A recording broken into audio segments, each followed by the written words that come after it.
I'm Ruby Hartman, 30 years old. Every October, the Kingsley family holds its traditional gathering at the old three-story stone mansion on a hill outside Denver. A place my great-grandfather built back in 1936. And I, the one always mentioned with pity or sarcasm, still show up on time, still wear my old blazer, and still sit alone at the end of the 16-seat dining table.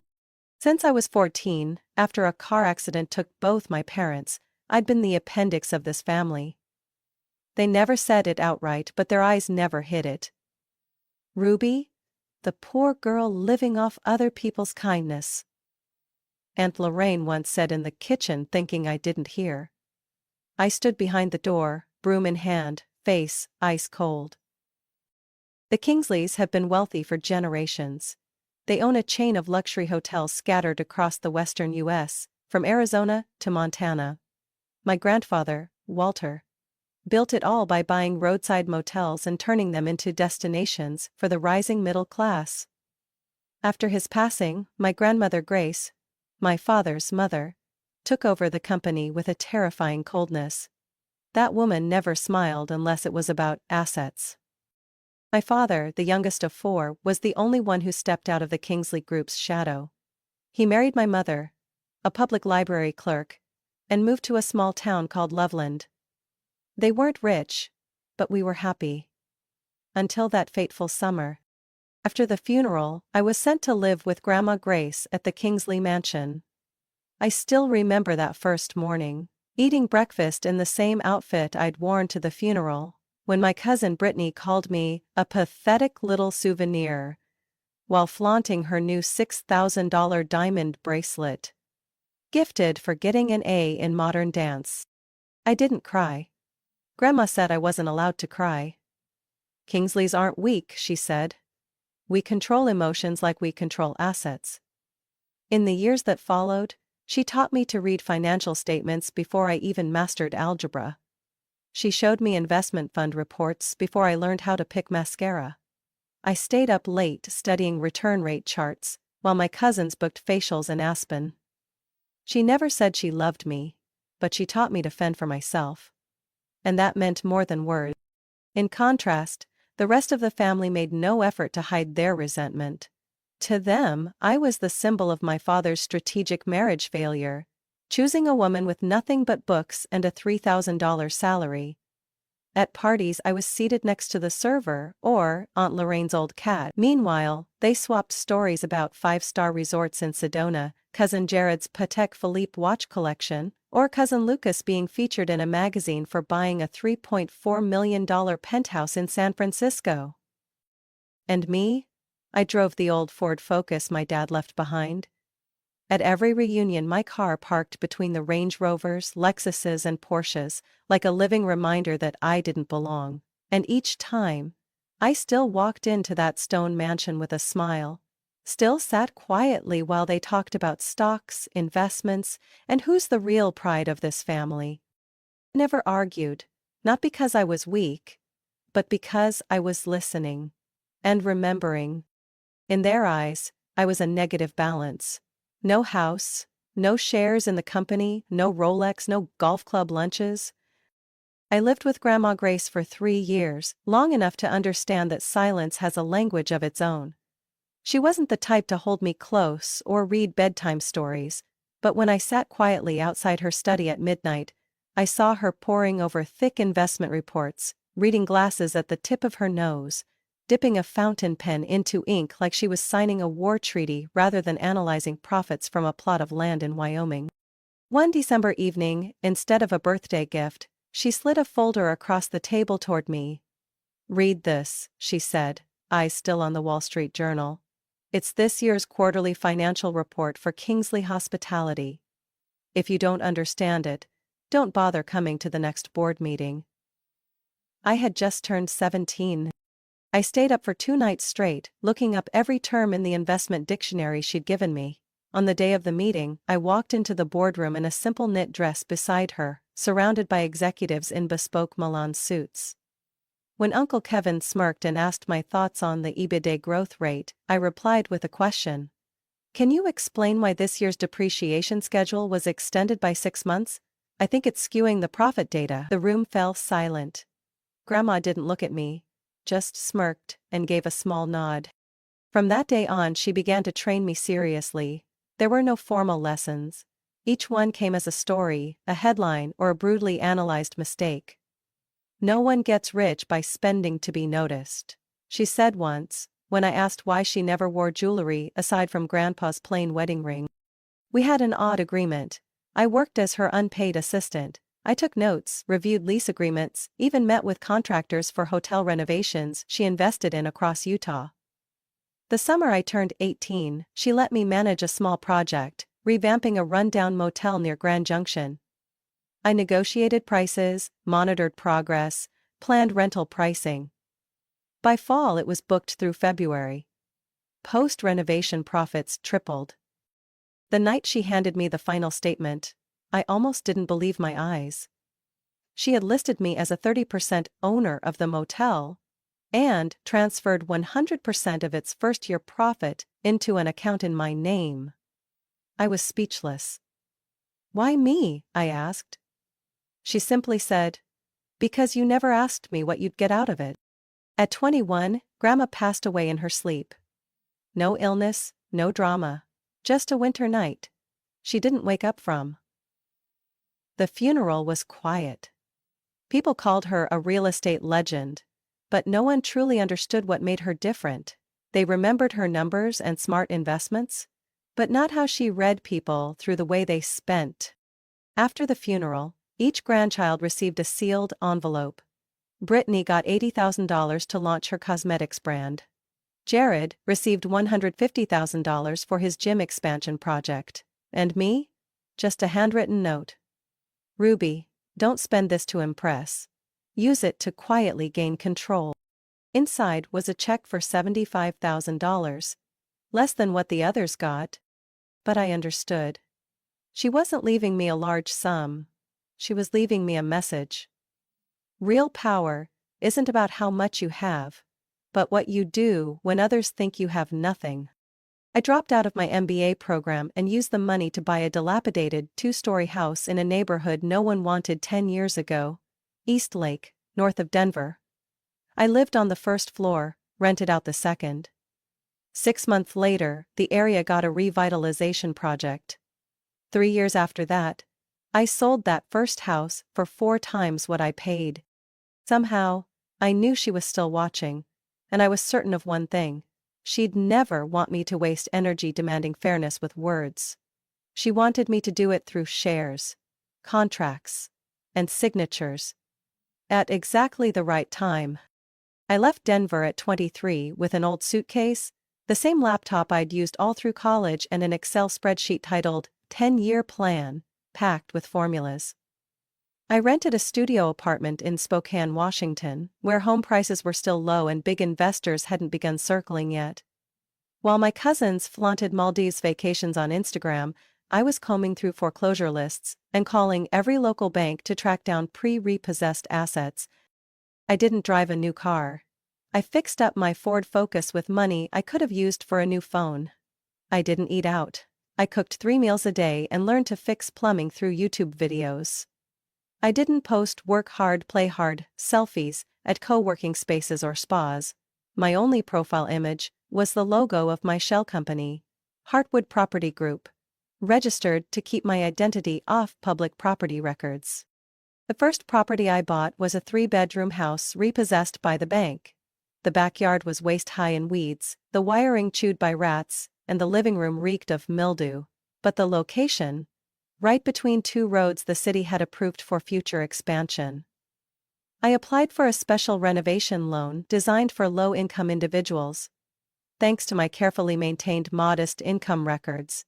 10 months later, I sold the house for nearly double. I didn't spend the money on designer bags. I bought a row of 4 units in Spokane Valley, once worker housing for a nearby plant. I lived in one, rented the other 3, and reinvested the profits. Each property was held under a different LLC, all flowing through a holding company registered in Delaware, where privacy laws are notoriously airtight.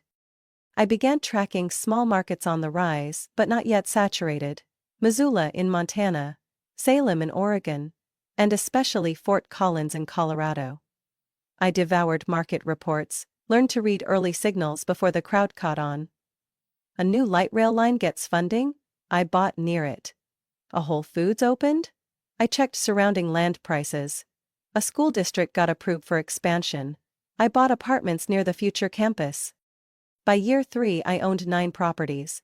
In the 4th year, I bought my first commercial building, an old laundromat I turned into co-working space. I planned it all myself, hired a mid-tier design team, and squeezed every dollar to stay on budget.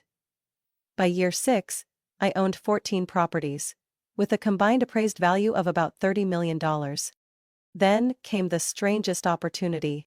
I received an email from a property management firm representing the owner of a building called Maple Ridge in Aurora, south of Denver.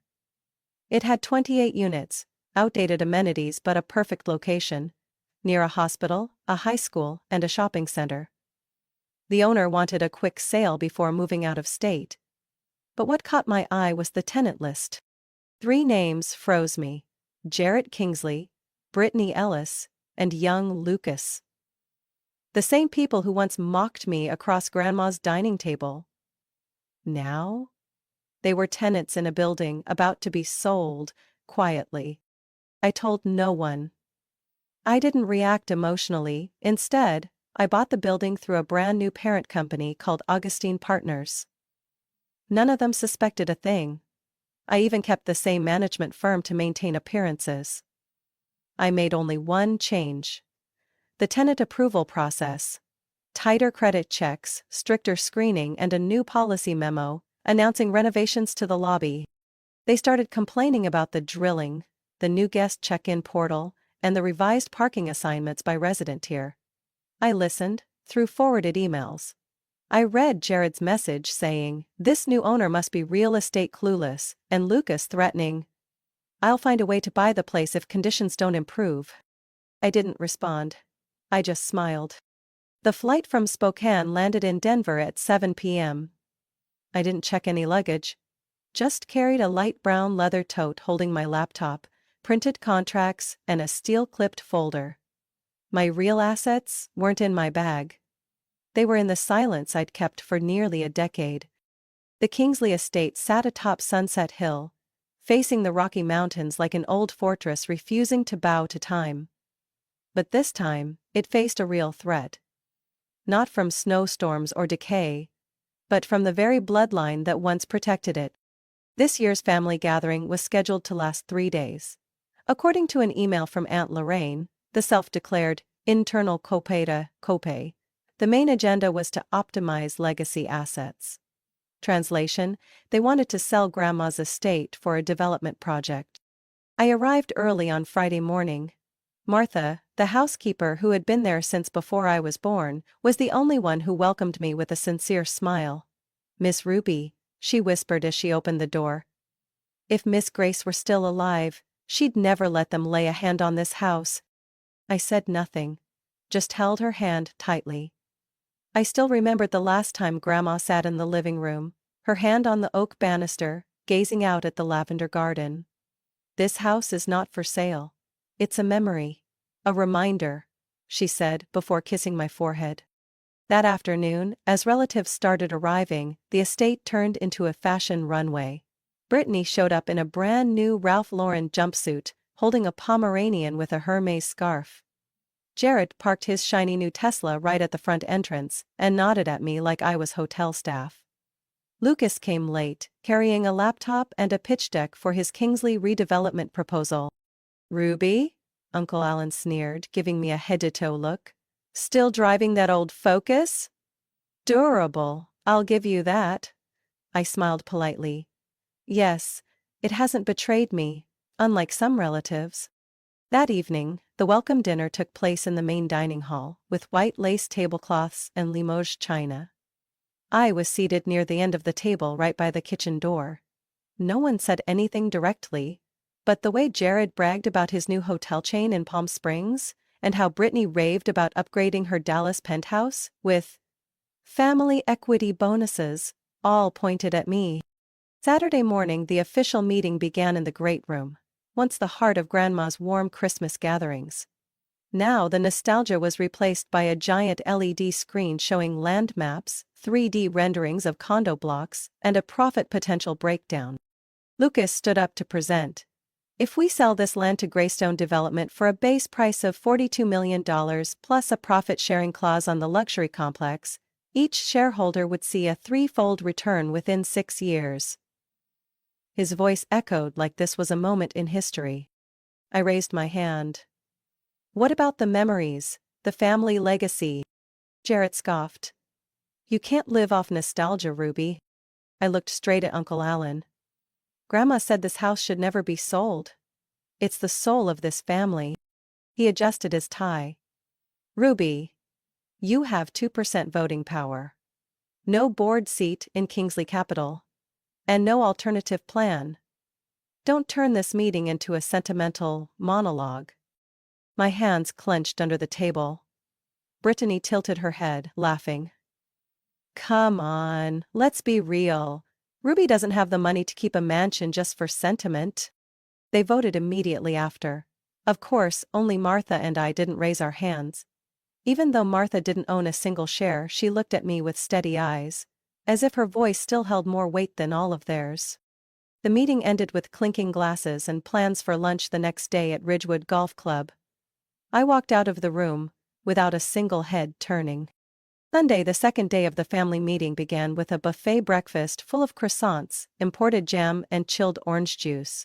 I sat quietly with my black coffee, avoiding the pitying glances of a few relatives. They had decided to sell Grandma's estate. In their eyes, I had failed to stop it. By 10 a.m., everyone gathered in the grand living room for personal presentations, where each member reported their financial achievements from the past year. In reality, it was an unspoken contest for who made the most money, owned the biggest house, drove the most expensive car, and who, of course, still hadn't lived up to Kingsley standards. Uncle Alan went first, boasting about his lakeside hotel deal in Utah. Jared followed with a flashy report on his Phoenix commercial real estate holdings, citing growth figures no one could verify. Brittany presented slides of her new villa in Florida, including photos of a walk-in closet bigger than the apartment I currently rented. She added, "We didn't really make any big investments this year, mostly focused on resting. After all, not everyone needs to work hard to live well."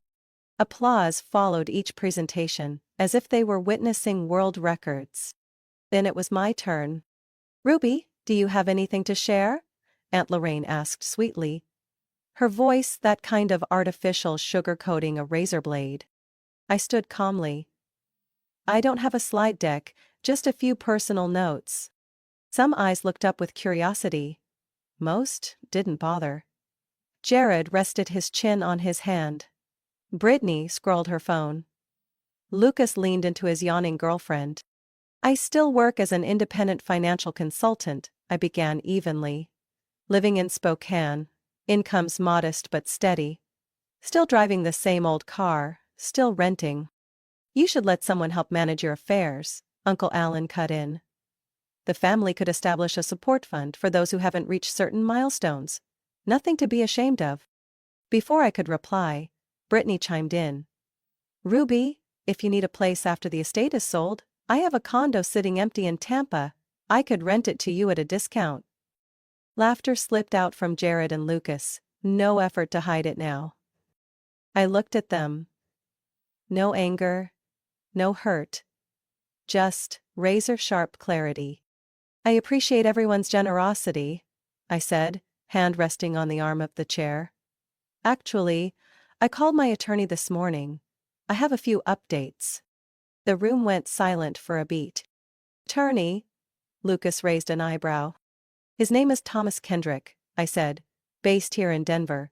Specializes in asset management, property law, and trust funds." Jared chuckled. "Ruby, why would you hire an attorney? You don't own anything." I smiled faintly. "Then tomorrow should be very interesting when I present my personal financial report. And incidentally, I'll also be sending some documents to Greystone Development, so they are aware that selling the Kingsley estate is no longer a decision that can be made without input from a new shareholder. Shareholder? Uncle Alan snapped. I stood up and adjusted my blazer collar. Over the past 4 years, I've quietly acquired 18% of Kingsley Capital through 3 separate investment funds. And as of 2 days ago, I secured another 4% from a retiring shareholder. Uncle Alan's face turned pale. Lucas frowned. Brittany froze in place. I now hold 22% of the voting shares, which is enough to block any decisions involving the family's core assets, including this estate. I nodded slightly. Just wanted to give everyone a heads up, because tomorrow I'll be disclosing my full asset portfolio, including 1 apartment building where 3 of our family members currently rent.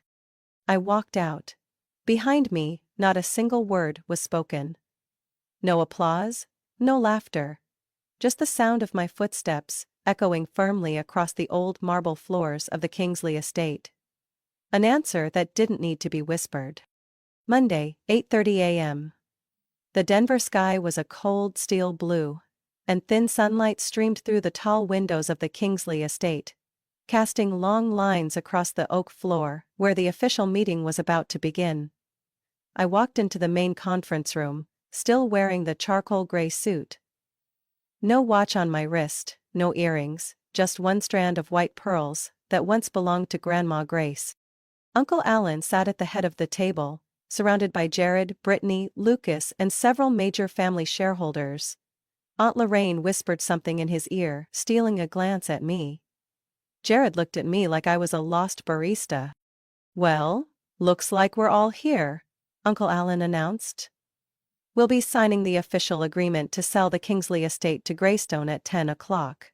Ruby, if you still wish to object, you may speak, though I hope this time it's brief and realistic." I gave a slight nod. "I won't take long." I placed a black folder on the table, opened it, and slid it to the center.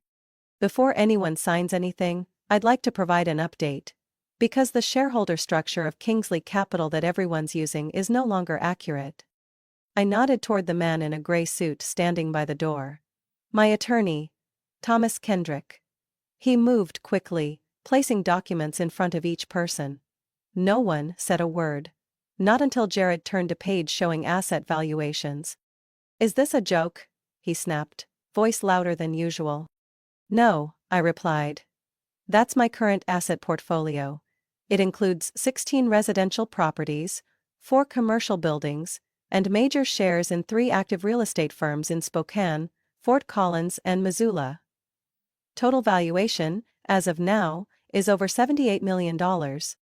I paused. "Including Maple Ridge, the building where Jared, Lucas, and Brittany currently rent." The room fell dead silent. Lucas set his water glass down too hard, spilling it across the tablecloth. "No way," he muttered. "You own Maple Ridge?" I turned to Jared.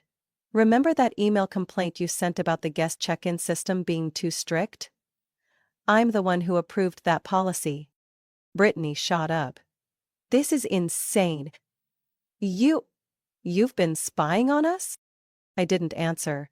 Instead, I pulled out another file labeled Grace Foundation Trust. "And this is the second update. Over the past 4 years, I've gradually acquired shares of Kingsley Capital from external partners through 3 holding companies. By last week, I held 18%. I paused again, locking eyes with Uncle Alan. "And last Friday, I officially transferred all my owned assets, including companies and real estate, into a new entity, the Grace Legacy Trust." That same trust finalized a deal to acquire an additional 17% of Kingsley Capital from the Arlington Investor Group. I walked to the projector at the head of the table, plugged in a USB. The screen lit up with a new ownership chart. Grace Legacy Trust. Alan Kingsley, 35%. Alan Kingsley, 32%. The rest split among minor shareholders. As of today, I'm the largest shareholder of Kingsley Capital. No one made a sound. Jared went pale. Lucas looked down, fists clenched. Brittany visibly trembled. Aunt Lorraine looked lost, like someone who'd woken up in a play she didn't understand. And Uncle Alan? He stared at me for a long time. That look no longer held contempt. It shifted to caution and helplessness. I don't need anyone's agreement, I continued, my voice unwavering. I just need enough power to stop what's wrong, and selling the estate our grandmother spent her life building? That's one of those things. I closed the laptop,